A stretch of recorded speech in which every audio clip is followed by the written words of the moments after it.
Diangkatnya kembali kasus yang terjadi 12 tahun silam memberikan dampak signifikan pada kondisi psikologis Nadia Almira. Meskipun tidak berpengaruh pada pekerjaannya, Nadia mengaku kondisi mentalnya sangat terganggu beberapa hari belakangan ini. Ia merasakan guncangan hebat yang tidak pernah ia duga sebelumnya. Rasa kaget menjadi reaksi pertamanya saat mengetahui masalah yang ia anggap selesai kini menjadi konsumsi publik lagi. Ia pasti kaget. Pasti kaget. Kan awalnya Nadia tahunya tuh sudah sehat gitu loh.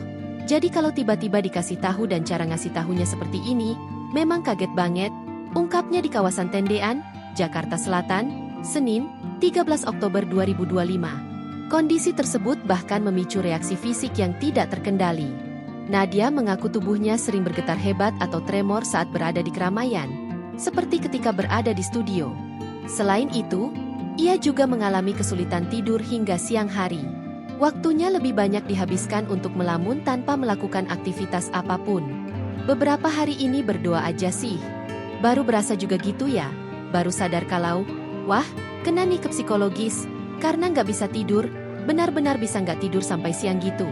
Terus banyak ngelamunnya, jadi nggak tidur pun nggak ada yang dikerjain gitu. Papar Nadia Almira. Akibatnya, kini ia merasa lebih ingin menyendiri dan takut untuk berbicara di depan banyak orang. Jadi pengin sendirian gitu. Bukan minder ya, jadi lebih banyak melamun, lebih banyak diam. Takut gitu loh, mau bicara tuh takut. Terus ya di depan banyak orang kayak gemetar, badannya bergetar gitu. Jelas Nadia Almira.